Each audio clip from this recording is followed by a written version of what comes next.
Beautiful. Fabulous. Are you on Instagram or anything by any chance? No.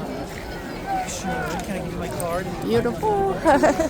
Beautiful lady. She's like remind me of Marilyn Monroe. Oh yeah, with the I hair. love it. You know? Oh my God, finally on Love it. Love the makeup my too. emails and my website Very too. sparkly. And also TikTok. Love the lipstick, I'm everything. terrible on TikTok. You're so gorgeous. You're beautiful. Here we are. Đẹp quá bà con cô bác các chị em ơi. Cái cô này đẹp lắm, bận quần áo, make up rồi đồ nữ trang gì cũng rất là rất là đẹp. Đây là tập 2 nhưng mà con Phương quay ở ngoài này tập 1 rồi 30 phút. Đây là tập 2. Ngã ngàn người ở ngoài DC vùng Washington đốn USA America để gọi là biểu tình bà con, biểu tình. She wanted. Good. Do you want me to be in the picture? Yeah. All right, hold on. Let me get closer. Oh, okay. It's just us, just all three of us. Selfie. Fabulous, yes, darling. She's the highlight of the Red, day. white, and blue here. You're gorgeous. Thank you, darling. Absolutely. Thank you. Đó bà con thấy không, đây là Capitol Hill nè, phía sau lưng là Capitol Hill, là chỗ mà thượng nghị sĩ thượng nghị viện, nghị sĩ làm việc đó bà con, là that's where the Congress and congressmen make the law right there at the Capitol Hill, United States of America. Ngàn người ở ngoài này bà con, có ngàn người ngoài này để biểu tình đó. Phương thì Phương không có muốn bình luận hay là discuss về politics nha bà con. Phương không có thích mà discuss về politics. Phương chỉ với ngoài này để video cho bà con thấy cái là một cái lịch sử, một cái sự kiện của lịch sử vậy thôi, chứ còn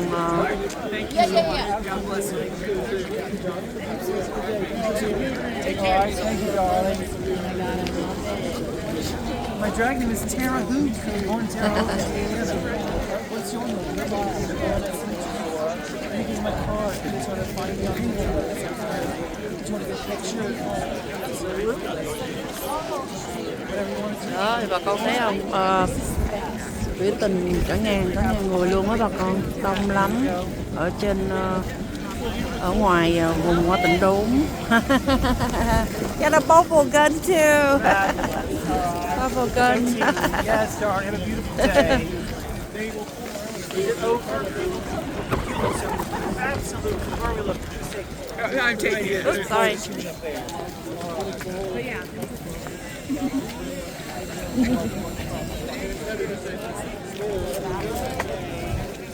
There you go. Thank you. Thank you. Stay warm. Do your job. Do your job. Do your job. Where is Congress? Do your job. Where is Congress? Do your job. Where is Congress? Do your job. Where is Congress? Do your job. Do your job. I escaped there as a young child. This is what democracy looks like. It cost me not to sleep, but I still This is what democracy looks like. This is what democracy looks like. This is what democracy looks like. This is what democracy looks like. This is what democracy looks like. This is what democracy looks like. This is what democracy looks like. This is what democracy looks like. This is what democracy looks like.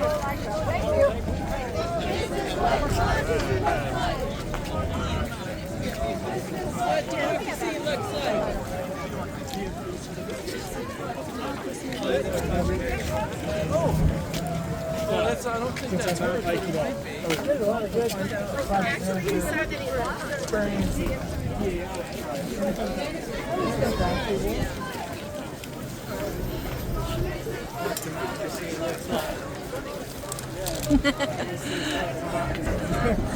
Yeah.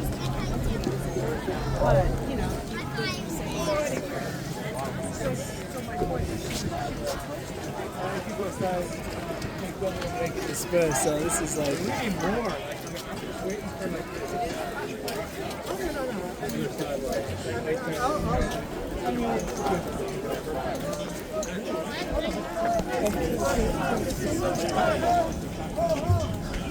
Woo!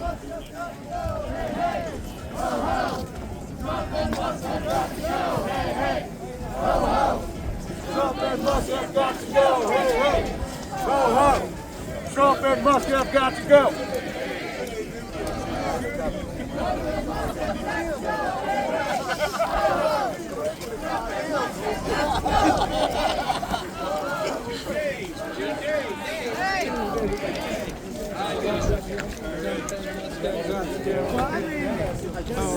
I mean, we did two on two. I cut that. I just cut that in four.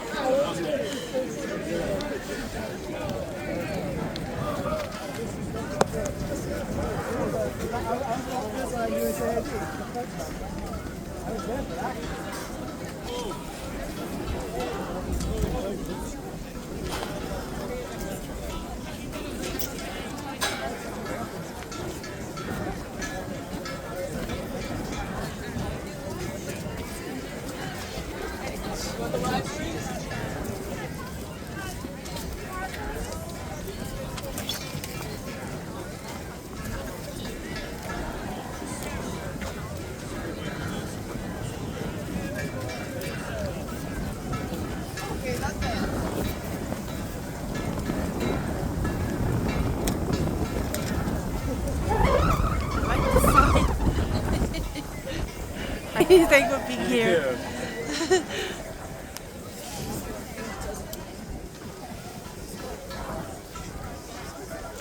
Đó, và con thấy nguyên xung quanh cái bờ hồ á là người ta biểu tình cả ngàn người luôn á bà con, cả ngàn người đó ra đây.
The black to fight the white, the women to fight the men.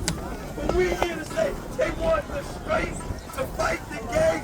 But we're here today to say that we are going to be united.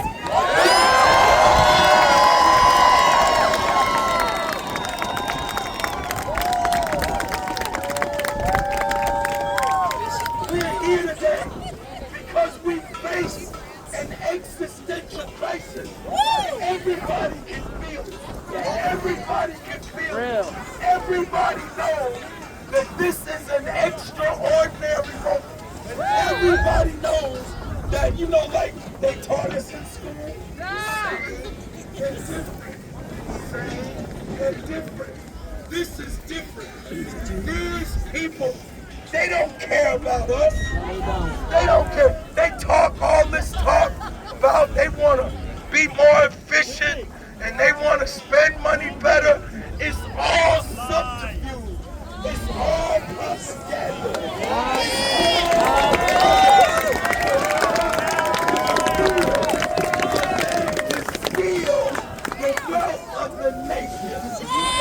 They're doing.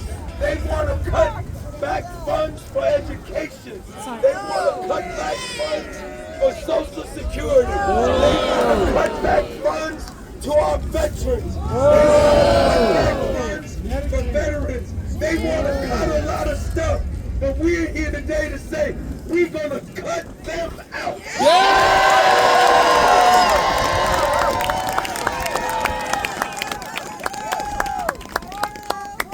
We stand here today on the shoulders of all of those who fought for us. All the benefits they had. 75, 80 years ago, there was no Social Security. There was no unemployment insurance. Just 60 years ago, we lived in apartheid, not in South Africa, here in the United States. At the beginning of the century, women couldn't even vote. They want to drag us back, but we're not going back. We're not going back!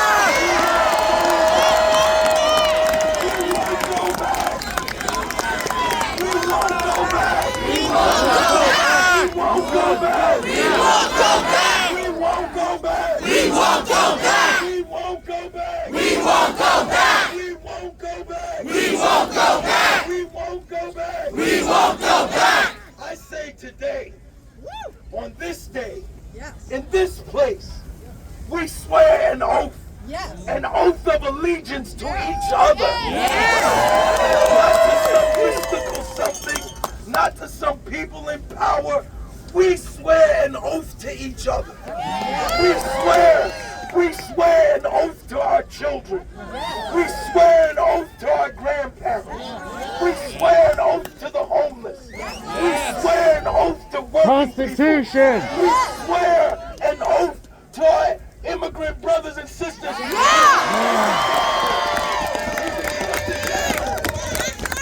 We swear an oath to all the oppressed and all the exploited and all the disadvantaged. We swear an oath to people of conscience. We swear an oath to everyone that wants a better nation, that from this day forward, we're going to fight with every ounce of our strength.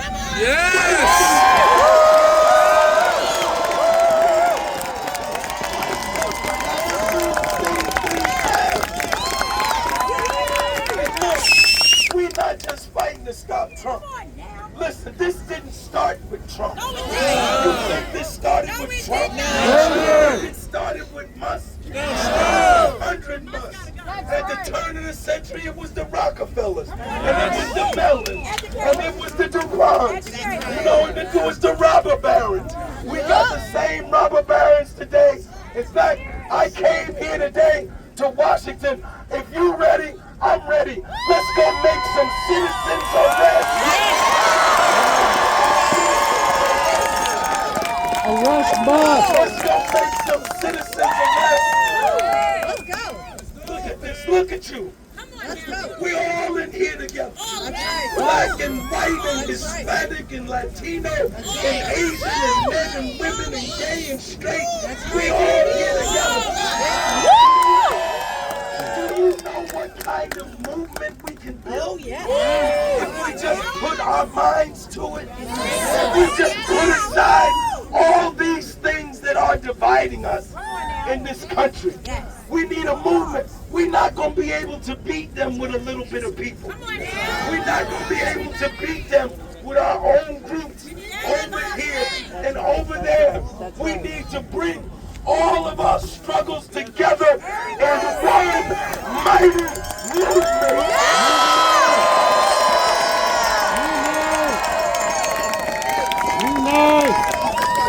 And we're not just fighting to get rid of Trump. Because if we go up there right now and we arrest Trump, they'll have Vance. And when Vance is gone, they'll have somebody else. What we must do, Take out the whole line of succession. focus the people in Washington before in my life. Oh, yes. This may be the last time you see me. No. I need to say some things to you before I leave this planet.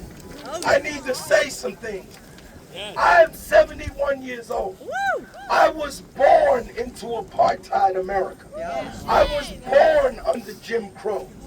And I'm standing here now on the 17th of February 2025 in the 21st century. And I stand here now knowing that my grandchildren, of which I have 2, are not going to enjoy the same privileges and rights that I enjoy. Your children won't. Your grandchildren won't. This is terrible. This is a terrible situation that we're in. It's not, yes, we got to lock Trump up. Look at our sign. We got a Trump must go. Yes, we agree with all of that. But what was Dr. Martin Luther King trying to do at the end of his life? Revolution of values. values. To give what did Dr. King say? He said, we must not just simply fling a coin to beggars. We must destroy a system that creates beggars.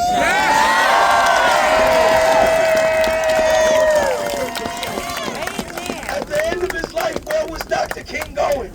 He went to Memphis. What did he go to Memphis for? He went to help garbage workers, whose condition was so bad that when they held signs, it didn't say, I want more money, I want better working conditions. They were treated so bad that they held signs that said, I am a man. That was in 1968. Dr. King went to help the working people. He went to help them form a union. And when he left there, he was going to Washington for the Poor People's Campaign. And what did he say in his book, Where Do We Go From Here? Chaos or Community? This is what Dr. King was planning. He said, and it's a quote, I want to take the Negroes from the ghettos. I want to take the Latinos from the barrios. I want to take the Native Americans from the reservations. And I want to take the poor whites from Appalachia. I'm going to take 1 million people to Washington. And we're going to go to Washington and shut it down. This is what Dr. King said. He said we're going to shut it down until Congress passes an economic bill of rights. He wasn't just struggling for civil rights. He was struggling for human rights. He wasn't just struggling for equality before the law. He was struggling for real equality in real life. And we have to recreate this economic bill of rights. If I'm going to stand here in Washington, I'm going to say we must increase the minimum wage in this country. Not just increase it from $7.25 to $15. That's not what Dr. King was fighting for. Dr. King was fighting for what workers really need. They need a living wage. They need enough money to live. Dr. King said we need every person. He said we need to create an economic floor through which no American will fall. He said we must have a guaranteed income for every person in the United States. That's what If Dr. King was alive today, what would he be saying for our young people? He would be saying that college should be free for every student in the United States of America. If Dr. King was alive today, he would be saying, if we can bail out the banks and bail out the corporations, we can eliminate student debt for every student in the United States. What would Dr. King say if Dr. King was alive today? He would say, yeah, you're right, we need to cut the budget. The first budget we need to cut is the military budget. To cut the military budget. What happened to Dr. King at the end of his life? And we got a holiday not far from here. They got a monument. But do you know that Dr. King, at the end of his life, was one of the most hated people in America? After he gave his speech about Vietnam, the New York Times said, quote, that Martin Luther King was an agent of Hanoi. That's what Time magazine said. But you know what? Dr. King was right. The Vietnam War was wrong. That's right. Look at what happened. We killed 2 million Vietnamese. 60,000 Americans were killed. Dr. King had to follow his conscience. And just as Dr. King said, the war in Vietnam must end. We must end the genocide in Gaza. The genocide in Gaza. Yes, all of them. Yes, you're right. And Sudan. Somalia, everywhere. Genocide must end. Why do we need 1,000 military bases around the world? Except the only reason you need that is if you want to be an imperialist power. That's the only reason. And I don't know about you, but I say down with imperialism. I know that some of you don't like to hear that kind of talk. But I'm going to tell you something. When you get 70 and you look back, you're going to reach the same conclusion. You're going to be like, why did I waste all this time?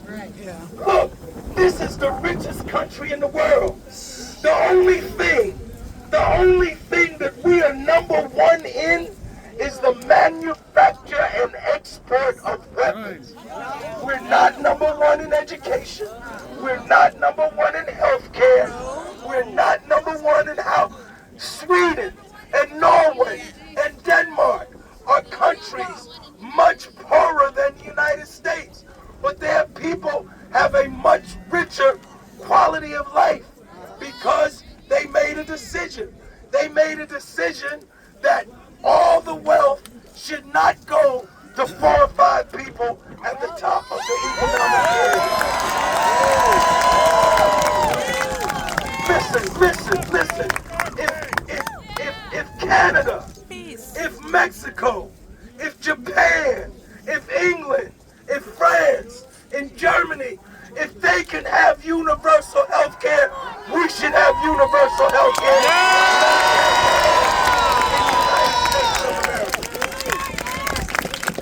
Brothers and sisters, why do we have homelessness in the richest country in the world? Why do we have veterans who fought for this country, who put themselves on the line, living on the street, literally living at Pennsylvania Station, living at Union Station, living at Penn Station in New York? That is absolutely wrong, brothers and sisters, and we got to make a change. And we got to start making a deeper analysis of what is going on behind us. Yes, I agree with you. We need to elect better people to office. But I tell you this, electing better people is not enough. This building behind us houses the Congress. Almost every one of them are millionaires. Almost every one of them. How can you expect a body of millionaires to legislate justice for the working and poor people of this country? We've got to get money out of our politics. We've got to overturn the Citizens United decision. Now, I'm going to shut up. I spoke long enough. But let me end with this. Dump the Supreme Court. Listen, we got to end racism in this country. I have to say something to my brothers and sisters who are progressive. Many of you will fight for justice for people of color in other nations, but you don't stand with the people of color right here in your own country. Do you know that 60 years after the death of Martin Luther King, that black people in this country are in worse shape today than we were in 1968? There are twice as many poor people in this country. Black people are 3, 4, 5 times more likely to live in poverty. 2 million black people. We're only 14% of the population. But because of mass incarceration, millions of black people are in the federal and state prisons across this country. The only reason why Trump won this election was because Racism. they suppressed the black vote. They went into black communities and suppressed the black vote. We have to eliminate racism. And we have to eliminate the barriers between us. You know, right now, everybody thinks of the environmental justice struggle as a white. It's not a white struggle. It's everybody's struggle for environmental justice. It's everybody's struggle. It's everybody's struggle. But I say to my white brothers and sisters, you know, when black people are killed by the police, that's your struggle too. You can't say you're for justice and be only for justice over here, but turn your back or close your eyes to injustice over here. Listen, to defeat these people, we must build a multinational movement, a